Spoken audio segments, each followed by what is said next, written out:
Welcome tonight. My name is Terry Helton, and I am the president of the Ventura County Interfaith Community. And Tim, excuse me, is the secretary. And I don't think is Shanaz with us. That's Shanaz Ali. And then Bobby won't be able to be with us tonight.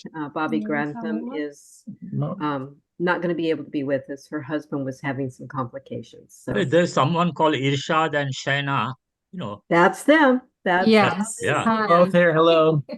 Hello. So the Ventura County Interfaith Community has been in existence since 2005, and we've been doing the Feast of Faiths for a number of years, except during COVID. And Okay. we were doing events, just to let you know, Maneck, that we did forums during Lent and other special occasions. But when COVID came along, Yeah. we went, what are we going to do? And we started doing these things online. And Right. then in the last year and a half or two, we've been doing them, alternating them in person. Right. So this is last time we actually had one fully in person, and we do try to videotape them and put them up online.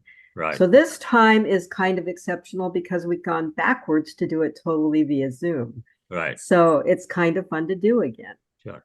So for those who are joining us, just to remind you that we will be doing a survey before we're done.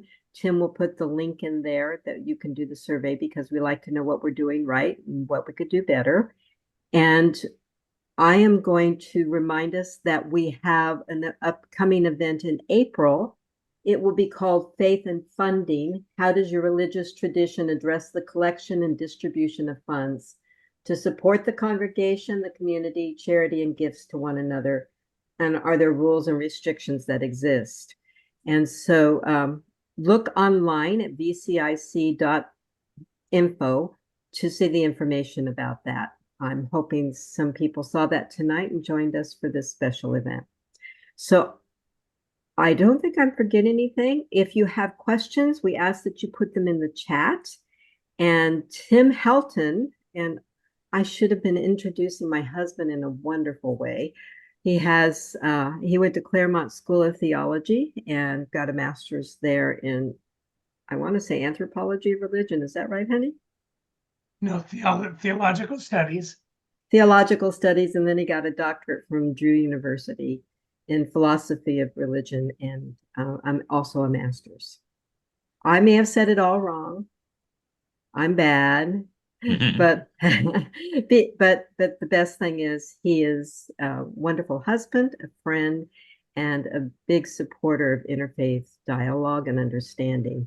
And I will ask for patience tonight because Tim has a hoarse throat, and if he's not able to follow through with questioning, I will.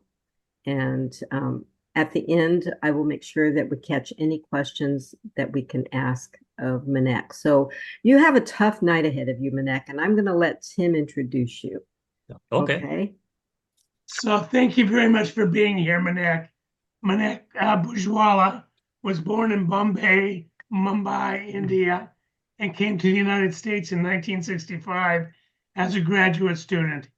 He has a master's degree in engineering, a master's in business administration, and a master's in interfaith action. He worked as engineer and manager for many high-tech companies in California, including on a NASA project. He co-founded 2 Zoroastrian organizations and served on their boards. Currently, he is the overseas director of the World Zoroastrian Organization in the United Kingdom and serves as a volunteer priest. He has been with the Greater Huntington Beach Interfaith Council since 2005 and served on its executive committee. He currently also serves on the boards of Orange County Interfaith Network and North American Interfaith Network, on the administrative committee of the Center for Religion, Loma Linda University, and on the advisory council of the Gibor Center, Los Angeles. He also gives talks at schools, colleges, churches, interfaith organizations, radio, TV, and the Parliament of World Religions. Welcome, Maneck. Thank you so much for being here. Thank you. Maneck, you've been a Zoroastrian all your life, I think.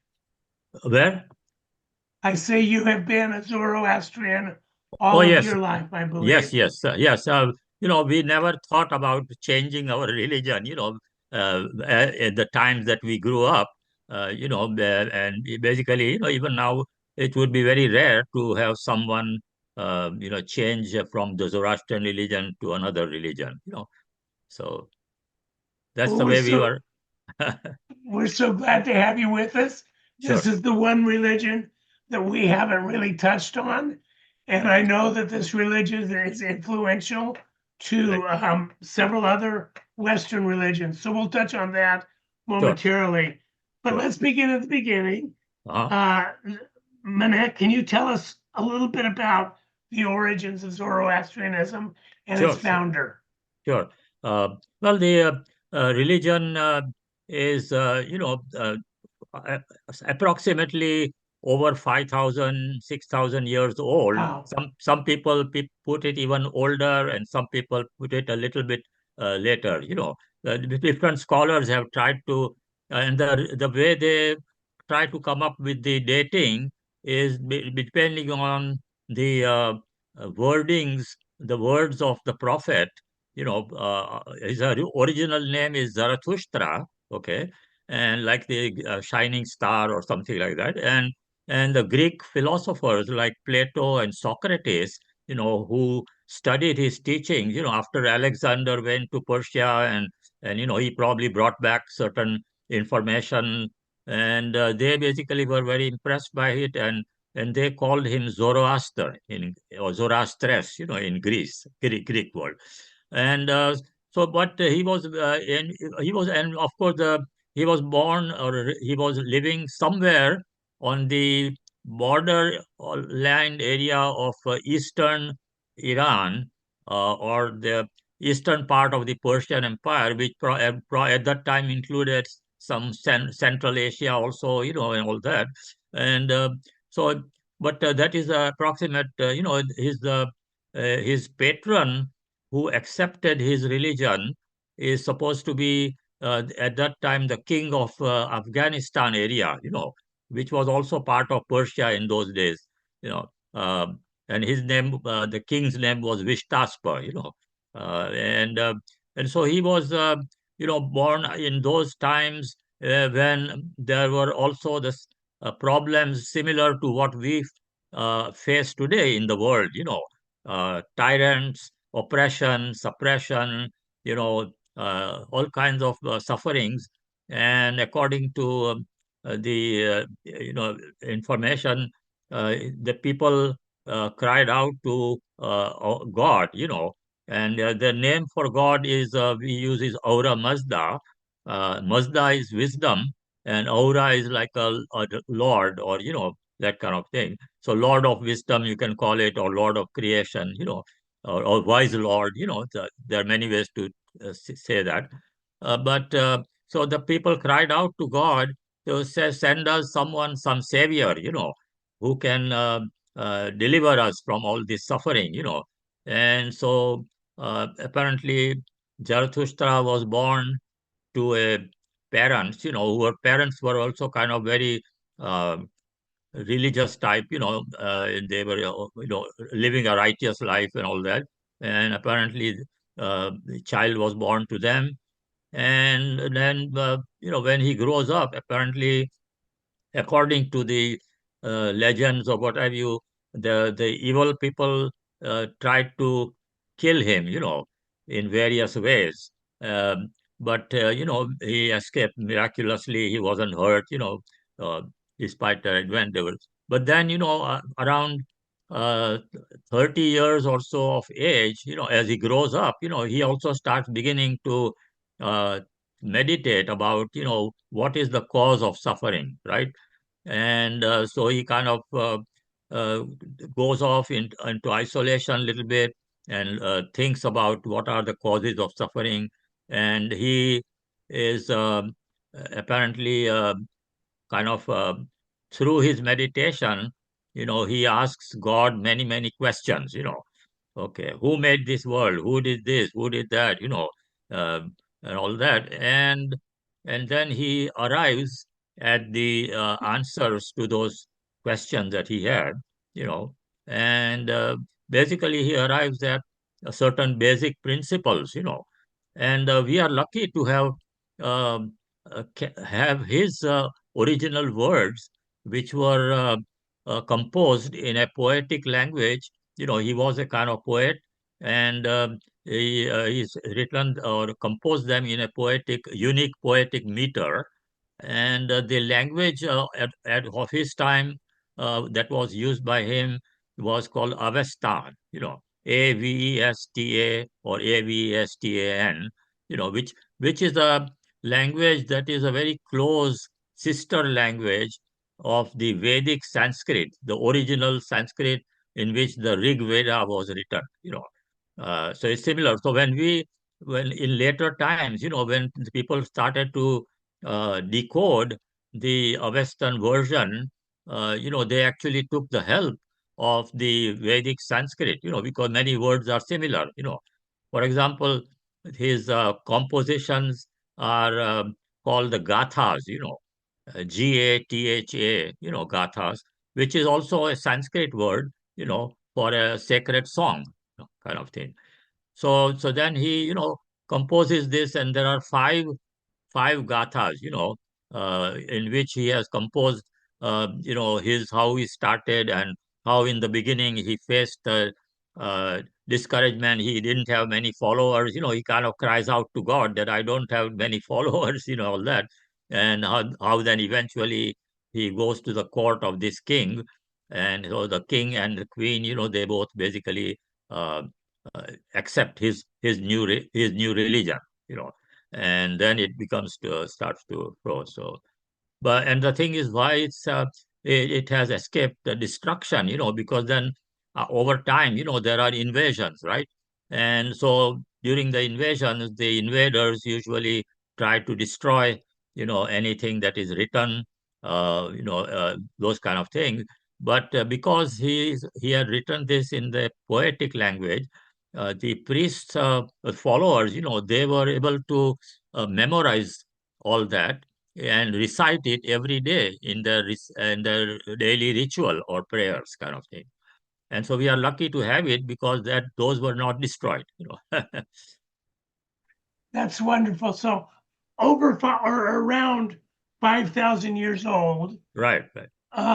What do you think, besides the fact that it was poetic, what do you think has caused it to endure for 5,000 years? Why is it still a vibrant Okay. religion today? Yeah. Well, what happened is that after so many centuries, the very first Persian Empire was established in somewhere around like 6th century BC, 525 or something, when the king of southern province, uh, Susha or something, his name he's known famously known as Cyrus the Great. There were several Cyruses probably, but and the Cyrus again is the Greek version of the original word Kurosh. Okay. But so he started, by defeating the king of Babylon, releasing the Jewish captives that were there in Babylon, giving them money to go and rebuild their temple that was destroyed by the Babylonian king, and gave them safe passage. And also some of the Jewish prophets, like Daniel and Isaiah, they lived in the Persian Empire for some time, and they are known to have even composed some of their religious uh, documents over there. So now this king, at that time there was before him there was another Median Empire, Median, Media was another empire at the time, but he becomes the new king and emperor, and the Median priests, they had a religion, and those priests they decided to adopt the religion of Zarathustra or Zoroaster. Okay, and so this religion became the religion of the rulers, the Zoroastrian religion, and the majority population.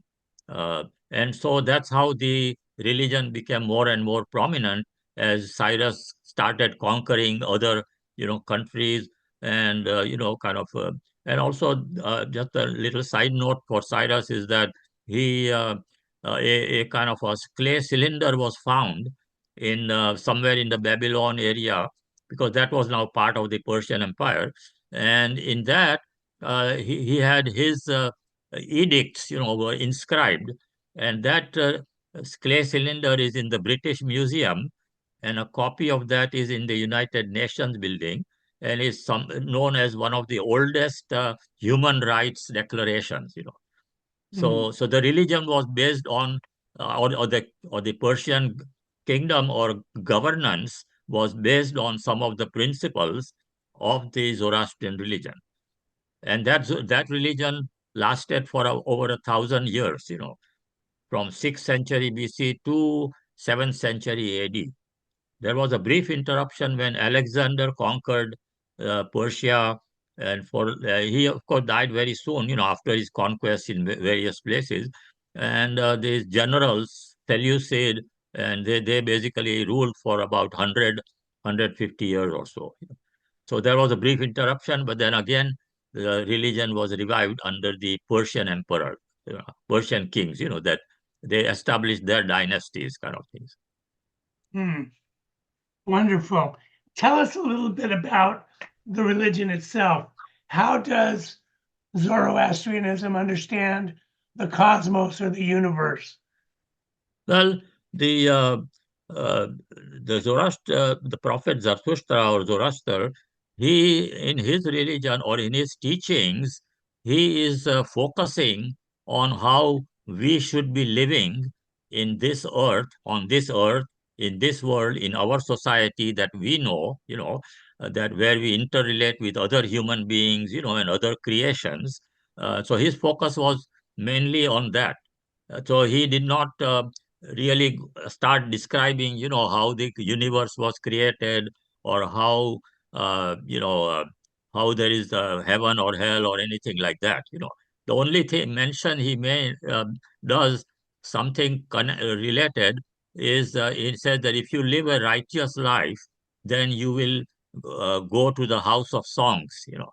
That's all he says about, and then of course the later followers, uh, they they interpreted things, and they basically also took some things from the Median religion, and so there was things that were added to the religious rituals and practices. But in his original gathas, he focuses only on how we should live in this life. That's why. So there's not much of the cosmos part of thing in his It's a very original work. practical religion. Right. But over time, all religions, they incorporate certain things, they interpret things certain way, and so then it is also said that the concept of heaven and hell, maybe it came from the Zoroastrian religion, but that was probably as the religion was practiced, by the followers later on, much later in time. Right? Okay. Is there an aspect of this very practical religion that you're describing that resonates with you? What resonates with you most deeply about Zoroastrianism? Well, most resonates to me is it's a kind of a rationality, It's emphasis on, Prophet says, that uh, do not believe in superstition, uh, acquire knowledge, seek the truth, just like many other religions also ask you to do, uh, acquire knowledge, and because all the good thoughts, good words, good deeds, they come from knowledge, so, and then, do not depend on blind faith, ask questions, try to like when he was talking to his followers, he would say, listen carefully, with your ears to what I am saying, okay? Uh, and then you kind of think about what I have said, try to understand what I said, ask questions, and that's that's what so that and his basically rational approach. And as a matter of fact, these Plato and Socrates, they were also basically uh, uh, according to some scholars, uh, uh, impressed by the rational approach, and they basically also used rationality in their philosophy. So that's what the simplicity of the religion, in the sense, as to, okay, it does not have too many rules and regulations. Uh, it has these basic principles, honesty, charity, love, forgiveness, kindness also to animals, the domestic animals.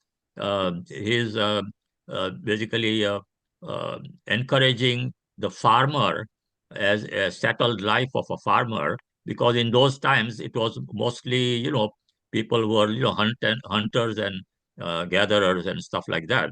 And so he was a very rational thinking, and also equality of all men and women. Okay. See, his youngest daughter, Poruchista, in his sacred songs, he praises her as an example of a righteous person. Okay. So he doesn't favor a man, or he had three sons, according to the legend, three sons and three daughters. Okay. And he basically points out the youngest daughter, Poruchista, as an example of a righteous person. So that's what my thinking, or what resonates with me, is the simplicity, and the fact that we have to use the faculties, of thinking and reasoning that God has given us, to basically think right things, say the right words, and do the right actions. So we don't have to depend on miracles and stuff like that. As a scientist, that must be very appealing to you. Yeah. I mean, yes.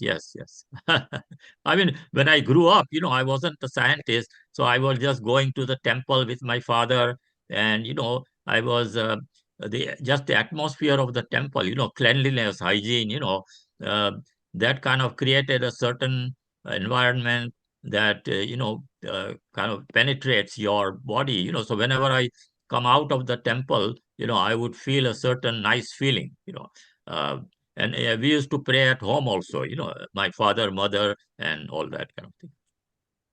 So I want to spring a question on you that Sure. I hadn't planned to ask. Right, Can you describe what temple worship would look like in right, Zoroastrianism? right. Okay. And again, I would point out that in the time of Zarathustra, there were no temples to speak of, There's no mention of temples. But later on, when the empire was created and all that, then there would be a temple for the king, for the warriors, etc. But our temples, there are many of them in the big city of Bombay, and there are different, at least two main grades of temples. One which is the basic one, which certain purification rituals are performed when the fire is established in the altar of the temple. Okay, and when then for the higher grade temple, uh, they have a much more prayers and rituals to in order to, and they would even have fires taken from different sources, and then basically purification process, and then it was established, and so we would go there. There would be in this temple there would be a resident priest who would be taking care of feeding the fire 5 times a day approximately, because one of the teachings in our religion which came about at certain time was that we should be doing prayers, suggested to do 5 times a day prayer, so that yeah, and the reason for that is that in our daily life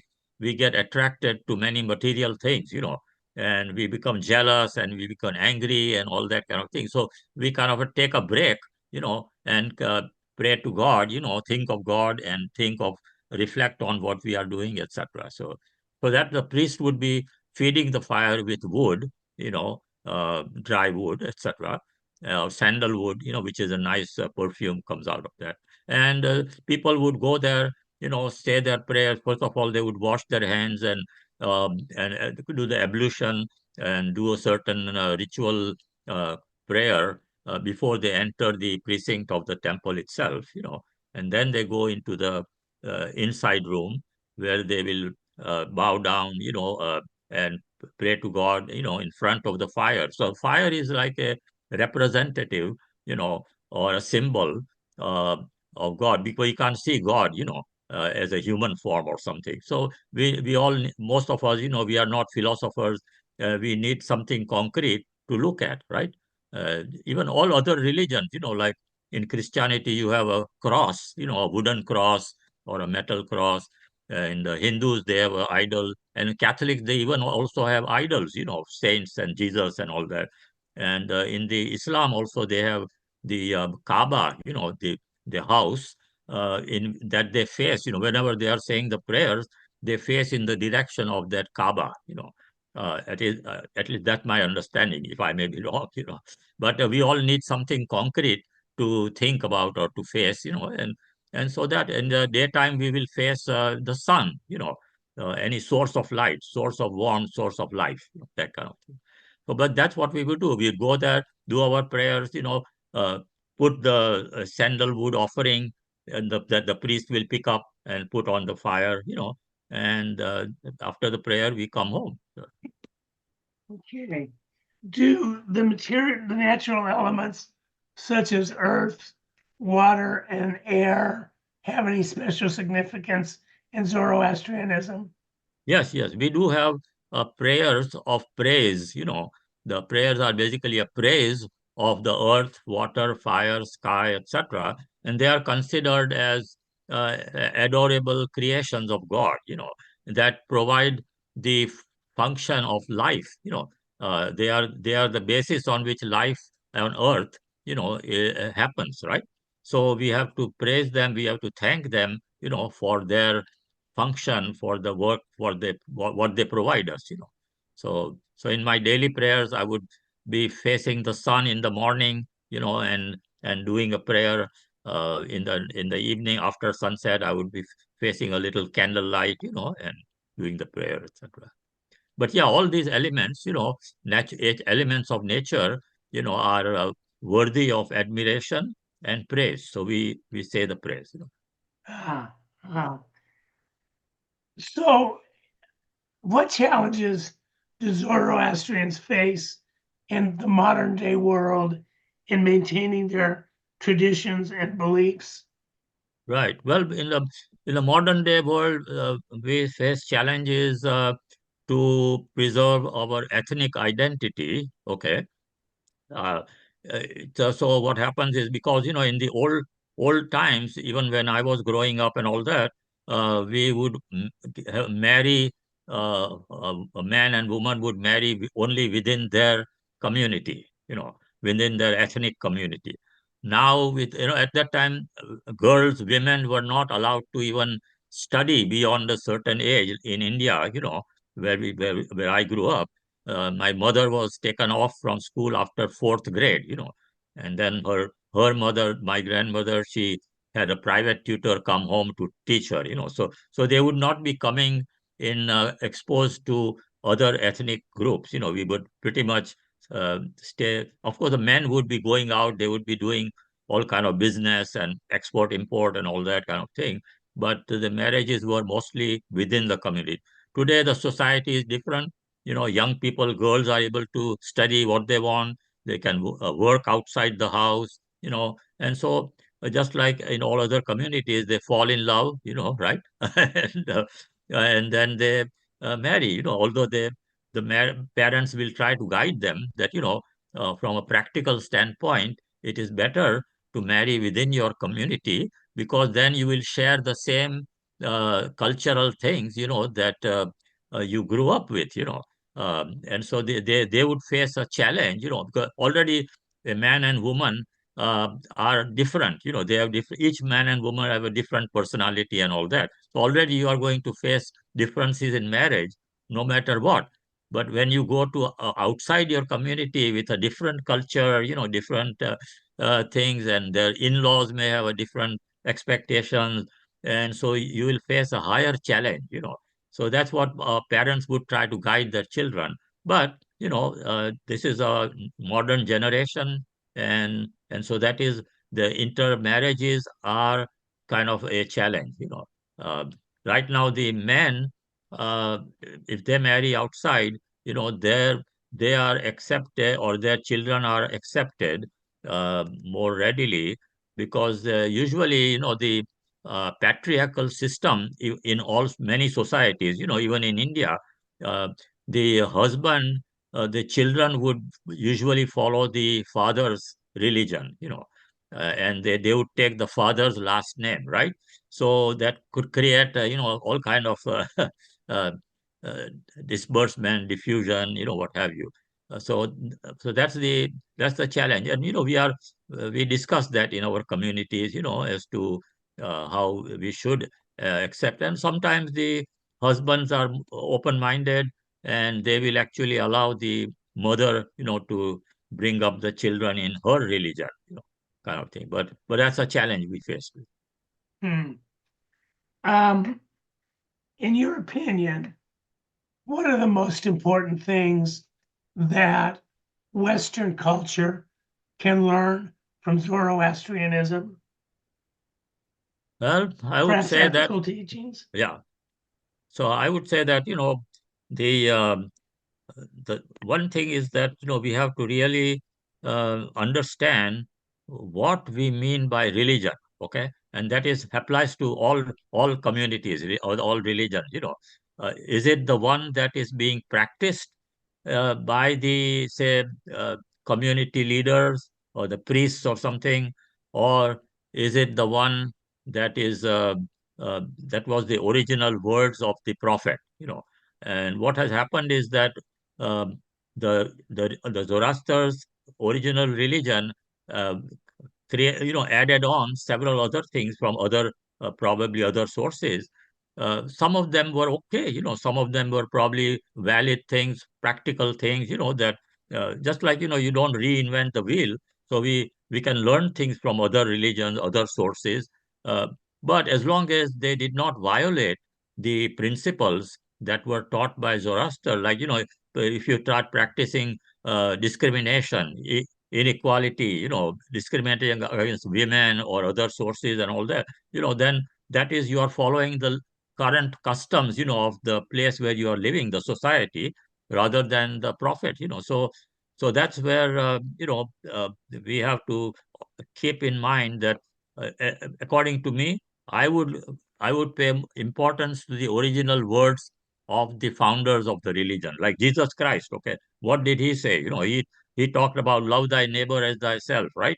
And now he doesn't say only love the Christian neighbor, or only love this neighbor or that neighbor, right? He was they were not talking about differences, to look down at other people, or kind of isolate other people, things like that. So that way, I would look at religion, as that, as long as I see that, okay, we are following whatever ritual or whatever, as long as it is not violating the principles that the prophet laid down, we are okay. So is it your position, Maneck, Yes. that the non-discrimination in Zoroastrianism would be an important principle for Yes. Western Yes. culture to adopt? I would say so. Yeah, if they don't already have it, then they could adopt that. That's a good thing. Like, especially, you know, um, in other religions, sometimes, you say, like in the origination of life, that man was created first, and then the woman was created from the rib of Adam, and stuff like that. This kind of puts the woman into a secondary position, uh, according to what I think. And so equality, for all human beings would be a very important thing to learn. Right. So that leads to another question that we have. Sure. which is how would you describe the role of women in the Zoroastrian religion? Can women be priests? Is it mostly in the home? Okay. How are women treated in the Right. Zoroastrian faith? Right. Actually, yes, I would say that women should be uh, free to, work whatever is the practical need for the family. Like in the old days, maybe like my father at some point in time, he used to work in a bank, and his income wasn't keeping up with the inflation and all that, and so my mother what she would do, she was not allowed to go to work outside because again, we live in India and we have to also follow some of the Indian cultural things, so then she would go outside and bring embroidery work, etc., from a particular company that makes embroidered goods and all that, and bring them home and do the work at home. But at some point in time, she said, well, I have to go out to some other place, where they do some embroidery work, but it is outside our home, at a certain rich person's house, where they were doing that kind of work. And she basically was very advanced for the times, and she basically said, no, I have to go because I have to feed our family, I have to help you to feed our family, our children, and all that. So my thinking is that, in today's society, women should be able to study what they want, should they be able to work at whatever they are capable of, qualified to work, right? It should be based on qualification rather than gender, Again, like, maybe in order to become a police woman or a firewoman, maybe they have to qualify with certain physical characteristics, uh, and, as long as that happens, women should have the equal opportunity. That's Maneck, how, yeah. go ahead. No, that's how we Zoroastrians basically think like that, in today's society. Thank you. I want to ask one final question, Sure, and then sure, I'm going to turn it over to my wife, who sure, will take the questions from the audience for you. sure, sure.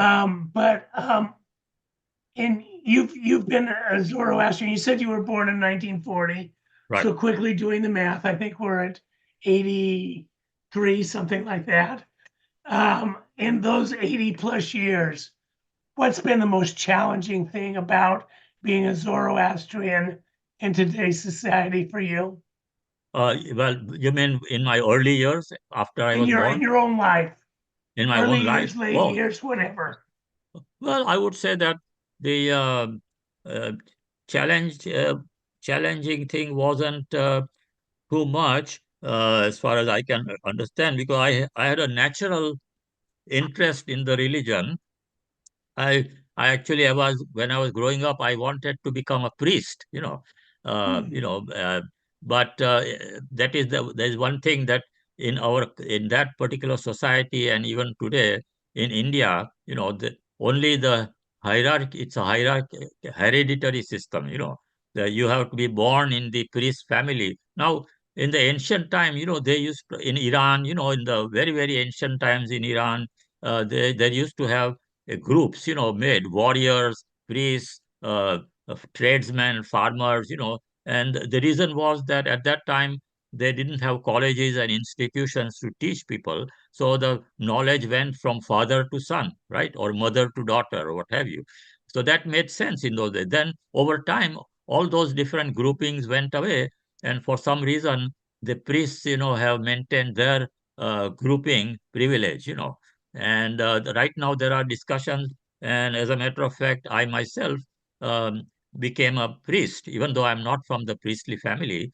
In America, when I observed that there was a shortage of practicing priests, in our system, children are initiated into priesthood by a certain ritual, prayer and memorizing and all that. Uh, but then when they grow up, they don't want to practice as a priest because there's not much money in there, right? Compared to, so they rather become a doctor or businessman or engineer or what have you. So as a result, there is kind of a shortage of enough practicing priests like we used to have in the old times. Okay, the old times there used to be very rich people in our community, rich businessmen who used to give very generously, to the priests, gold coins, etc., etc. But over time things change, inflation, different society, and all that.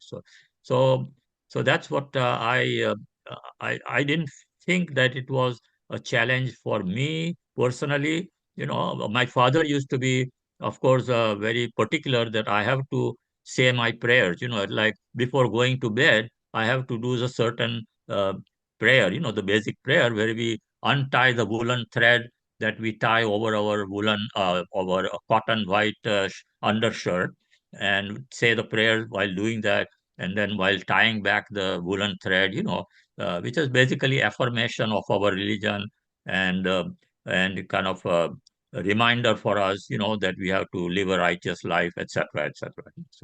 So yeah, I didn't have much of a challenge. I grew up and I became an engineer because I was not from the priest family and all that. So, but then I had to actually argue with some of the regular priests, even in America, uh, who did not want non-hereditary priests, right? Because they wanted that privilege, because they were, from that family, and also maybe they were afraid of losing their income, if there are more people becoming priests. So I had to actually have arguments with those guys. There's a priest council, but there were some enlightened people in the priest council who finally were convinced by my arguments and called me for a training session in Maryland. Recently that bridge went down. You must have heard in the news, right?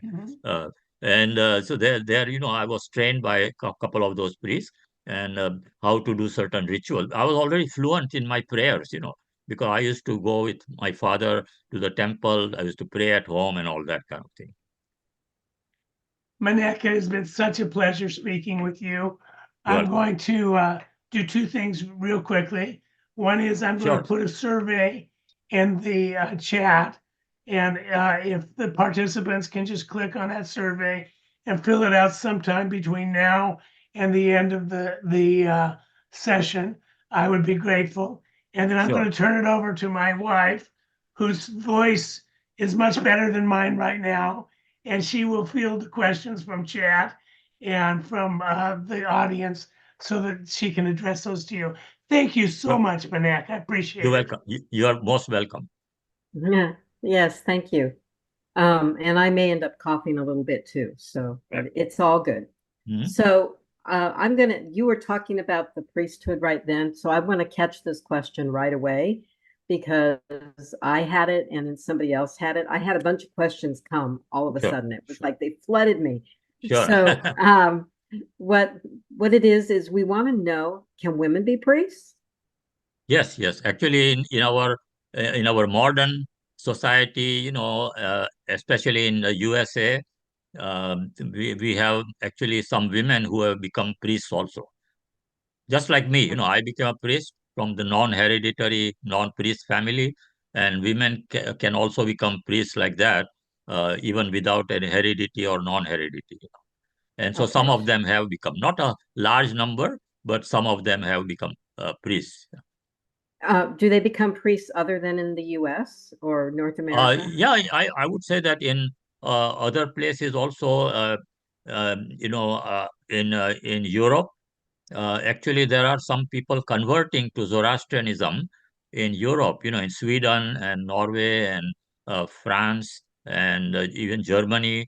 I just saw some picture about an initiation ceremony where some people converted to Zoroastrianism. We have a website called avesta.org, avesta.org, which was actually created by a Christian, who wanted to become a Zoroastrian, and he insisted on going through a formal initiation ritual just like we do, when we are initiated. So there are, and women are also, able to do that. Yes. So you just opened up another question that Sure, somebody sure. had. Right. So can somebody convert to Zoroastrianism? Yeah. And that same question, it sounds like you were born into the religion. Right, right. Yeah. Well, the Orthodox people, the ultra Orthodox, they would not want to have people converting from other religions. Okay, there are two reasons for that.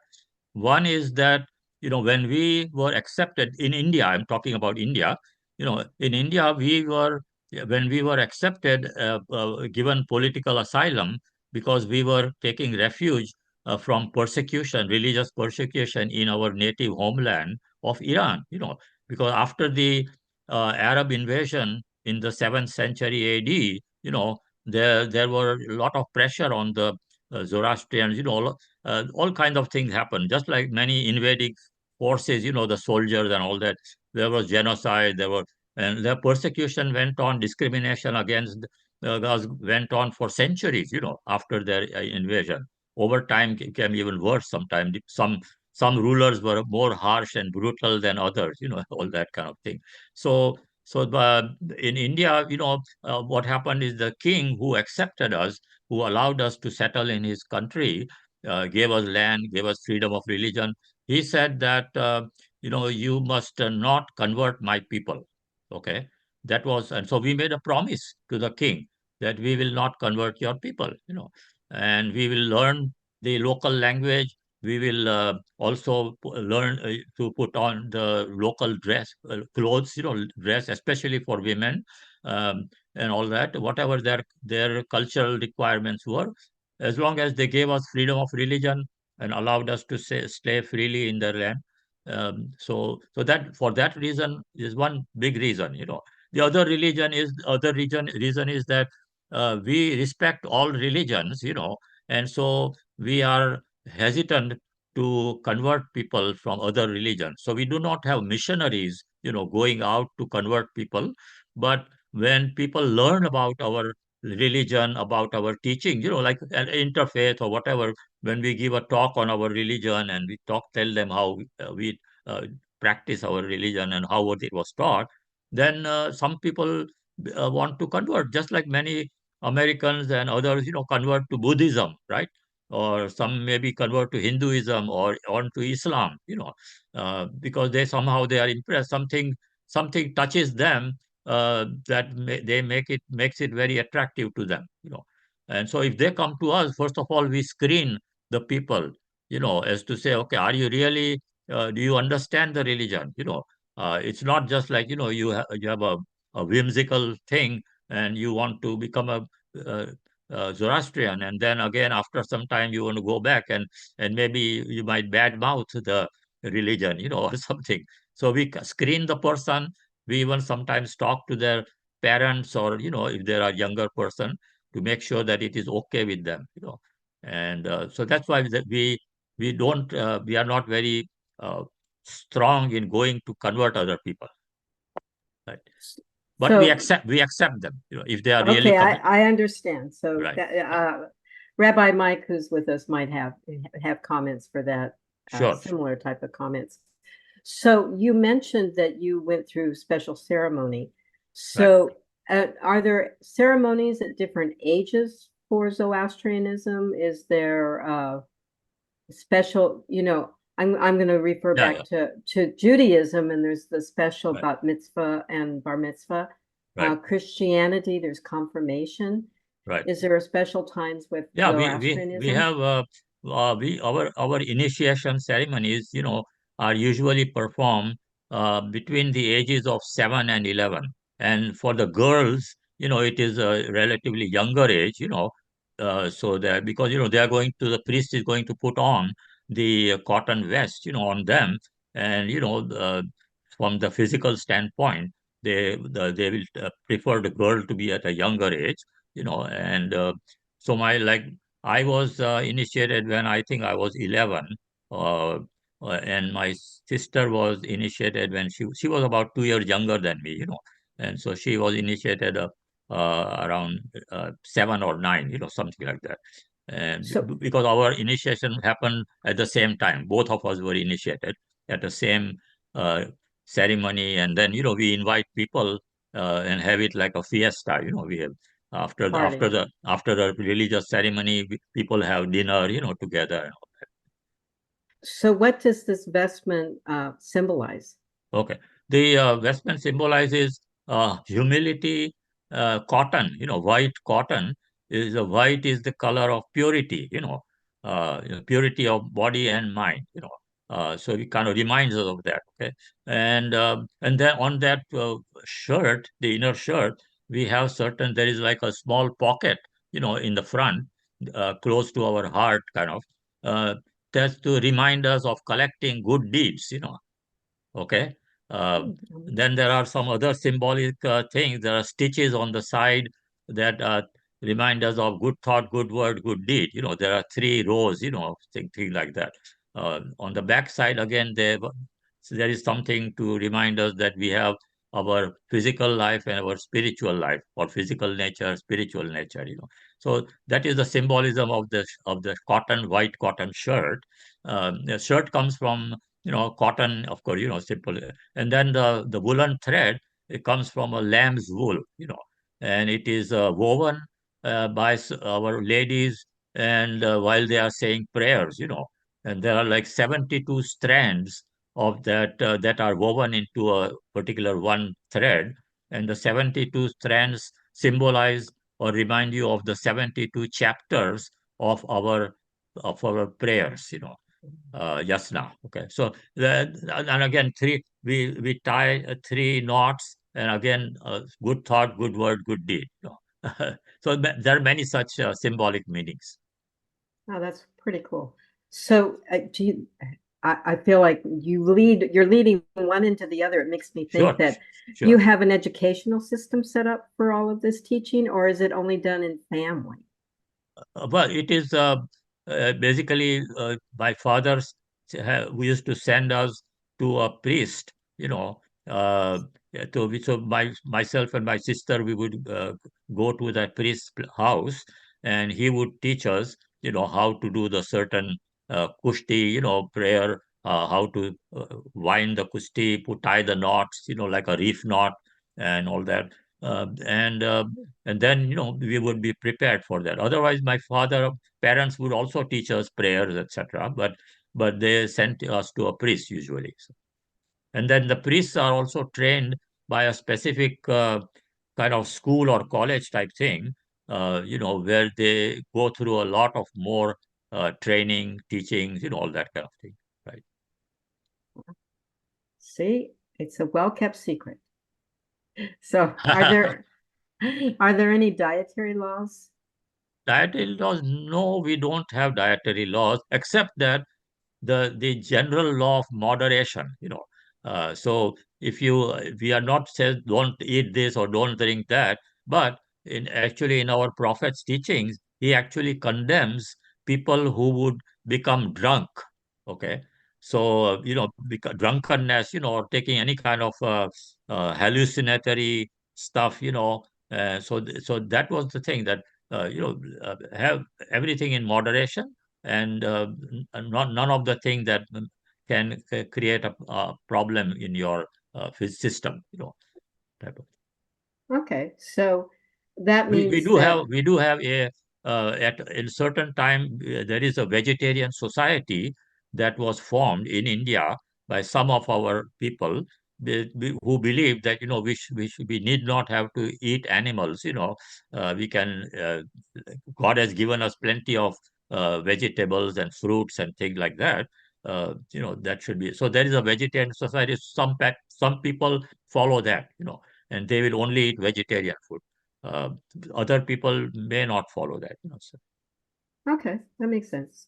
So I'm torn here. There's a lot of questions. One Sure. of the questions is the religion dualistic, meaning is there evil and good? Is there Yes. light and dark? Right. There is this duality of right and wrong, good and bad, good and not good, you can call it sometimes. Uh, so we believe that God has created things that are right, and following the laws of nature, that things seem to be ecology and all that, ecological balance is maintained. And because of his wisdom, God, or his or her wisdom, God has created that kind of balanced world. Uh, but when we do not follow the laws and do not respect the laws of nature, and we out of our greed, we try to consume too much, either animal or this or that, or anything, any kind of immoderate behavior, and that's why we are very, very much on environmental, system, keeping the environment sustainable and good, that kind of. So we do have that right behavior, wrong behavior, type of thing. Yeah. So, is there an afterlife belief in hell and heaven?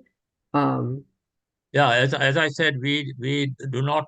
Our prophet did not mention anything about heaven is going to be like this or hell is going to be like this. No description of all that kind of stuff.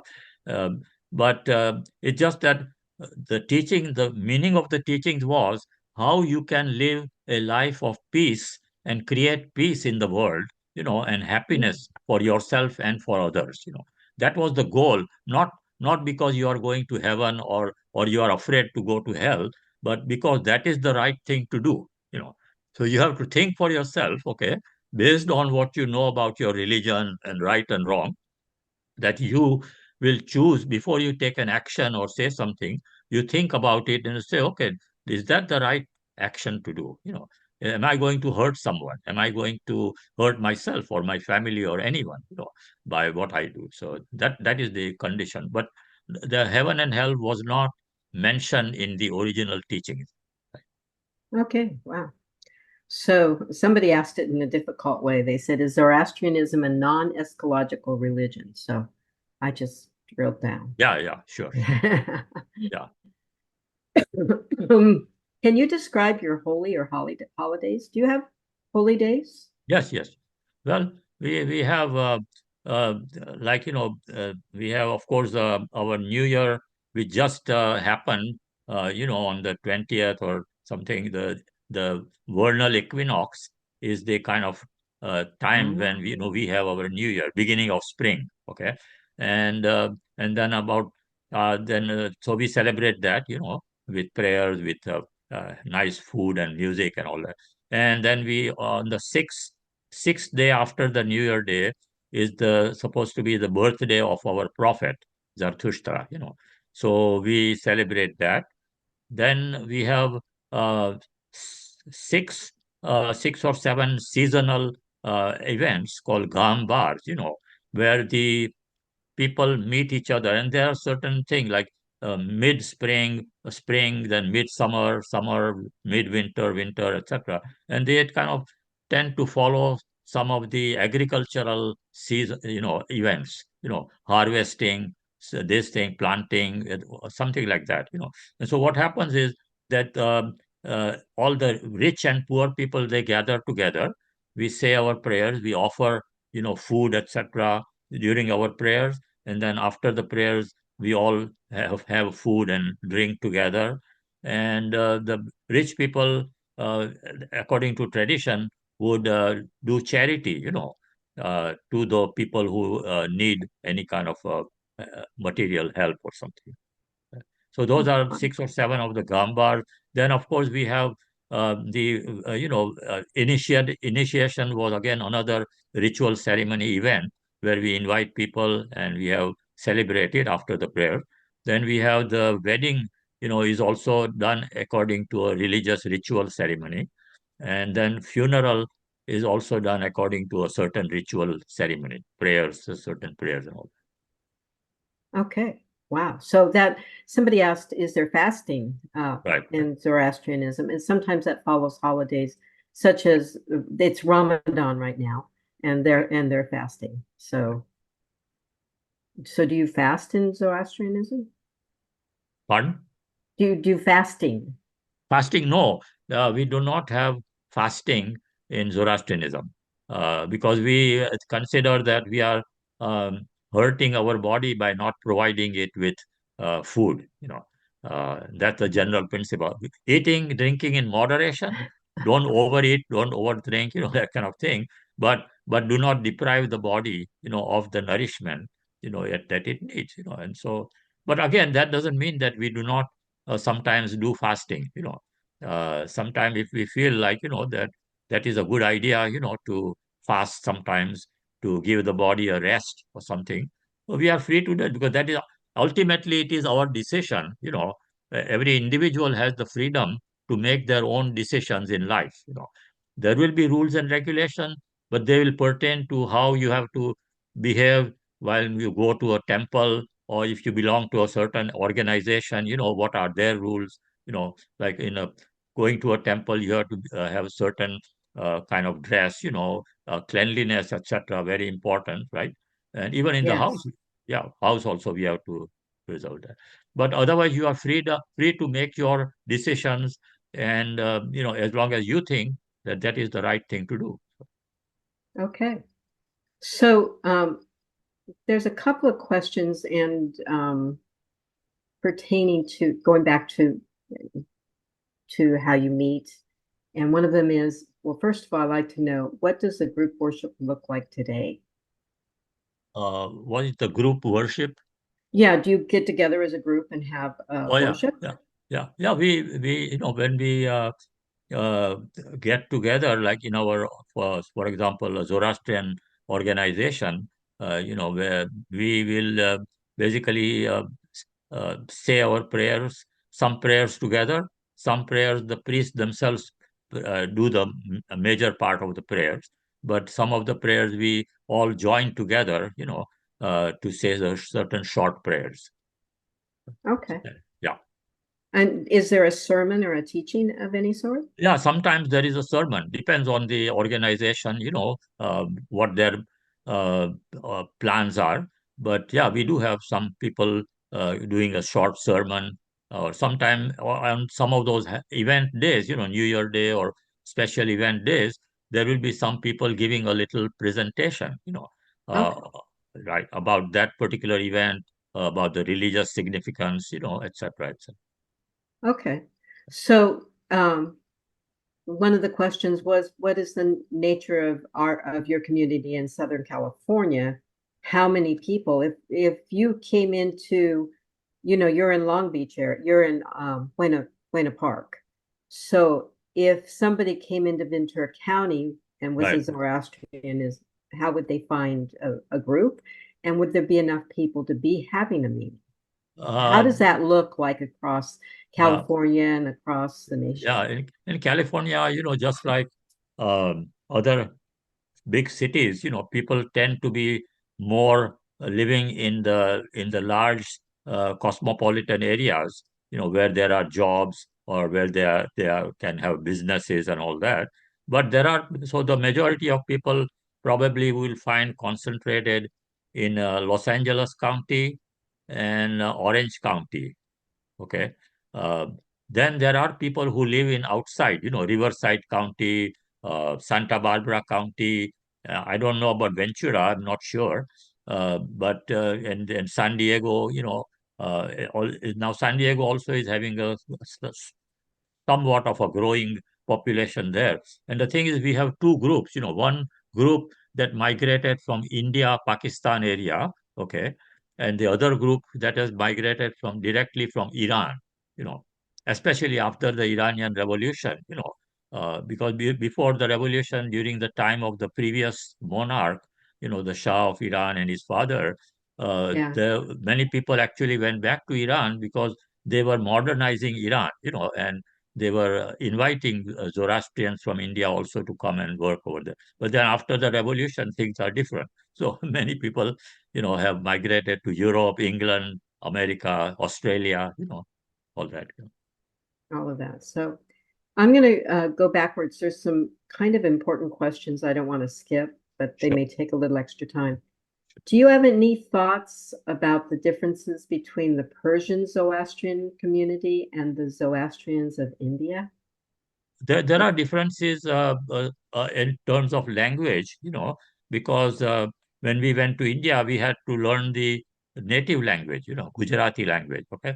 Actually, the funny thing is that in our Gujarati language we speak in India, there are many words that are Persian words, Just like, we in English, we sometimes borrow certain French words, or other language words. They become like a common usage, and a lot of times the Parsis we are called Parsis in India, which means Persians. See, the what happened is that in Iran, the the word Parsi was changed to Farsi, with a F instead of a P. Instead of Parsi, they become F. And the reason for that is because the Arabs do not have the letter P in their alphabet. So when they came to Iran, they pronounce it Farsi. I would think. But so we are, most of the India Pakistani people speak native language is Gujarati, whereas the people of Iran, of course, they continue to speak, and even they're Farsi. teaching their children to speak Persian, kind of thing, right? And as far as prayers, there are some slight differences, but not too much. Okay. So, somebody would like you to explain Ahriman's role in Zoroastrianism? Armament? They spelled it Ahriman. Ahriman? Hari, Armin, Ahriman. Arm. How do you spell it again? Ahriman. Okay. Ahriman. Okay, Ahriman. Okay. Now the Ahriman is the evil mind. Okay.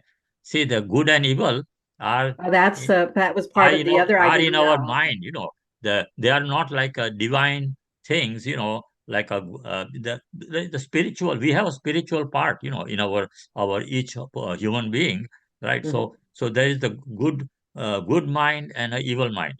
Whenever we become jealous, when we become angry, when we become when we become greedy, or all that, then that our evil mind is taking over, control. And Okay. so our good mind has to be always in control, so that just like on a television, we get so many channels, right? And we select which channel is good for us, uh, right? I mean, some people will choose the bad channels also, right?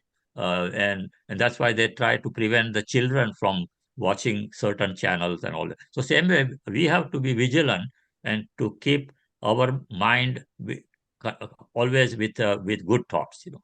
Now, of course, it's not always possible. We are not perfect, so we get attracted, by physical, material things and all that. But so Ahriman is not a person or a actual being, but it is a part of our mind. Man itself. The word man means mind, Oh, it and means mine. yeah, and Ahriman, it means like either wrong or bad, or something. Okay. So it would be the shadow side of us. Right. Okay. So, going back to the idea, I missed these two questions. I usually Right. try to group them. Going back to the idea of dying, are two things. Right. What happens after death, and are the dead cremated or buried? Right.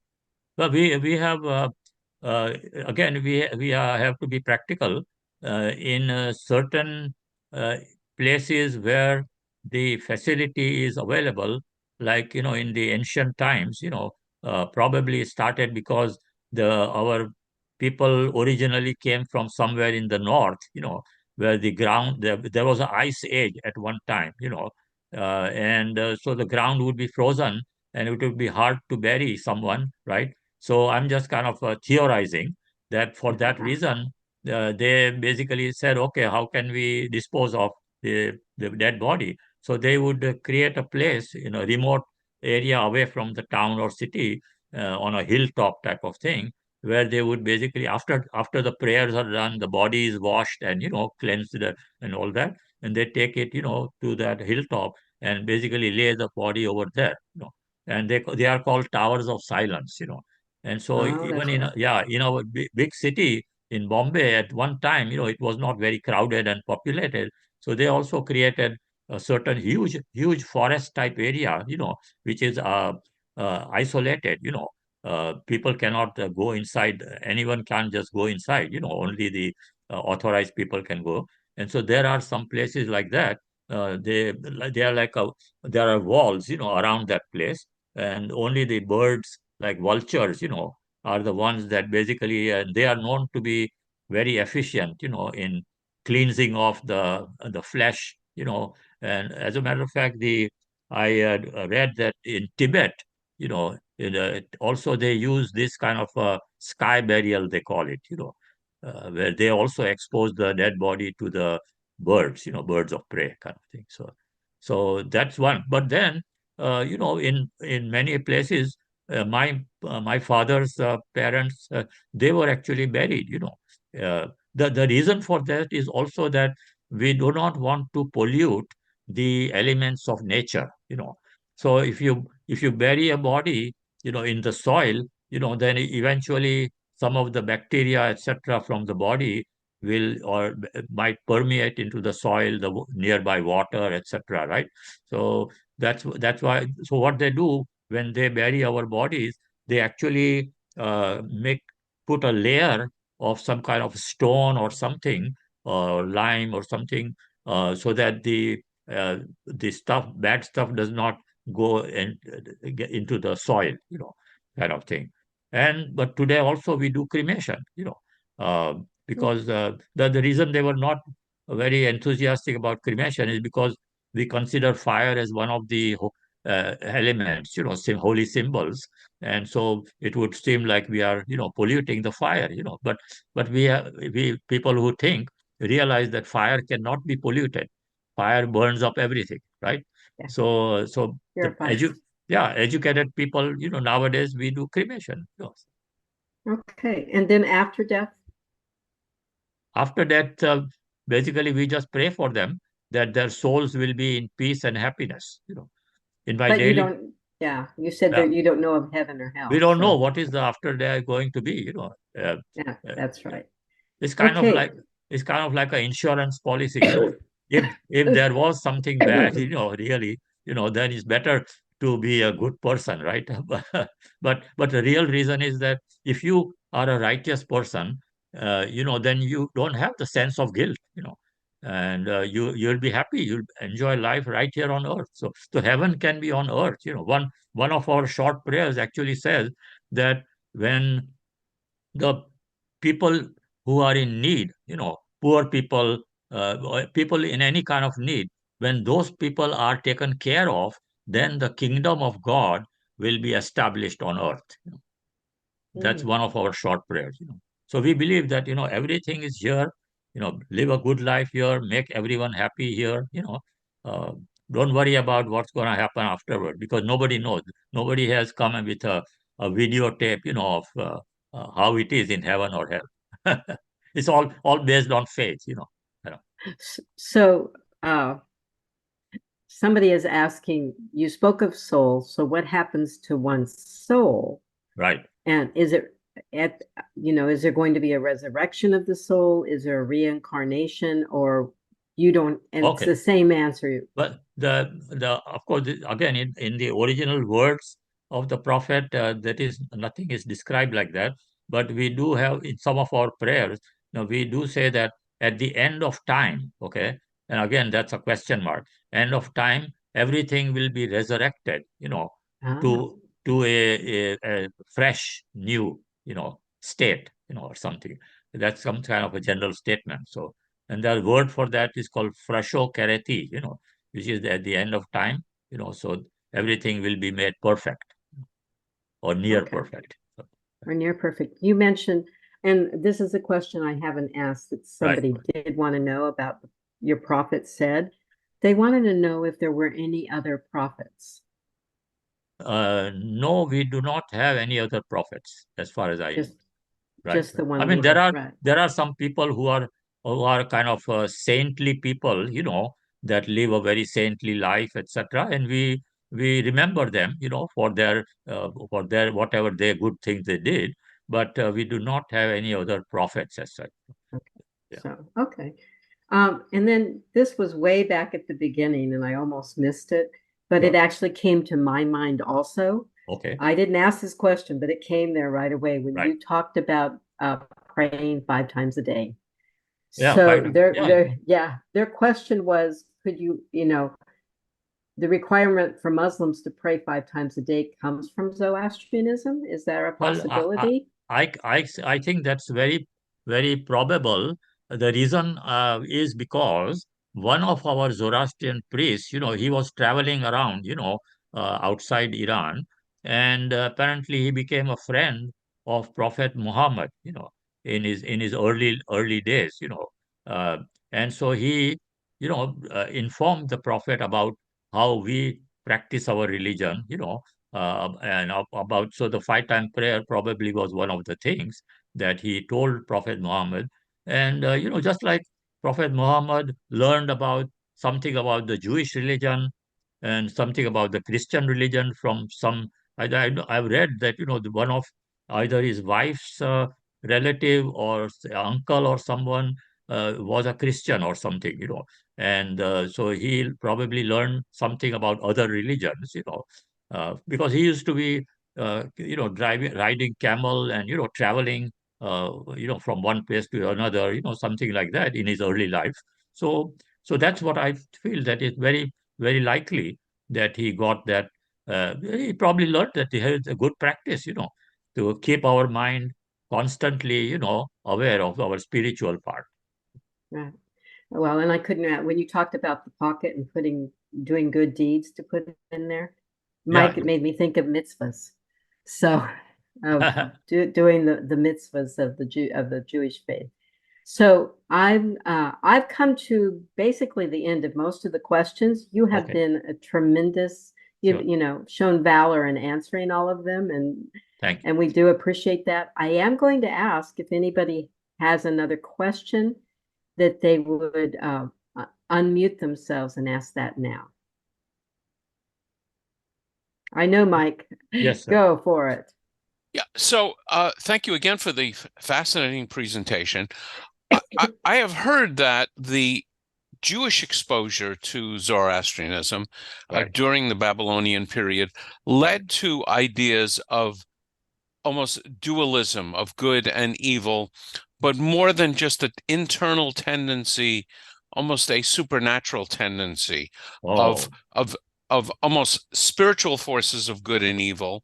right. And I know I mean, even looking on Wikipedia, it says this Zoroastrianism is monotheistic, Right. but I've heard a lot of this idea of Right. God of light and God of darkness, which Right. the Dead Sea Scrolls picks up, the idea of Satan, which Right. seems Yeah. to be a supernatural force of evil. Right. Right. So I'm interested in Yeah. But what has happened is that people have personified the good mind and evil mind, into a god or into a divine being or something like that. But as I said, our prophet was focusing only on this earth, only on our worldly experience and our worldly relations with other people and all that kind of thing. But that's what has happened, is they personified our evil mind, evil thoughts, whatever, into a Satan, or devil or something.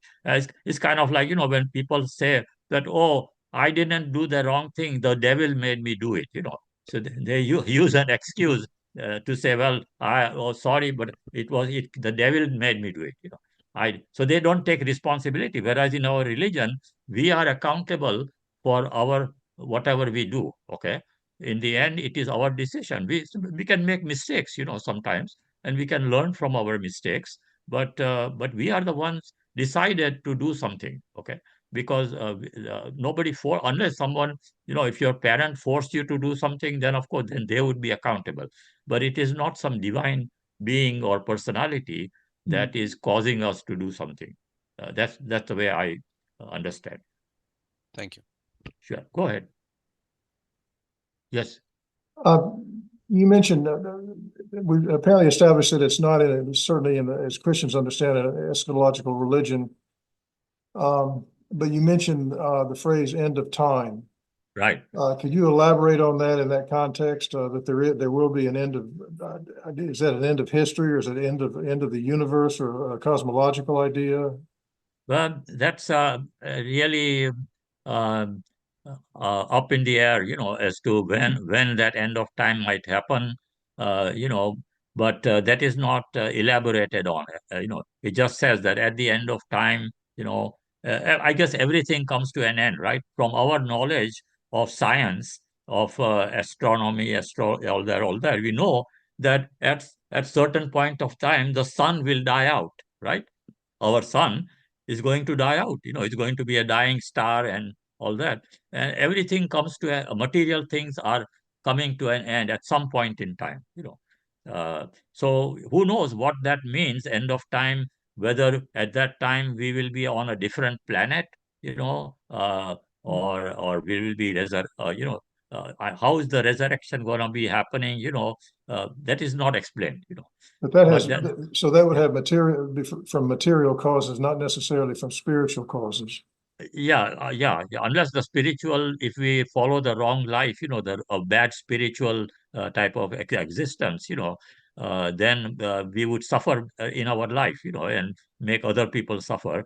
But as far as whether that would cause the end of time or not, no, then nothing like that has been elaborated on. Right? Thank you. Thank you. Pardon? I think you are muted, Terry. Yeah, I muted myself in case I Okay. coughed. So if there's no other questions, I would really like to say thank you so much for this presentation. It was very fascinating and I appreciate it. You are welcome.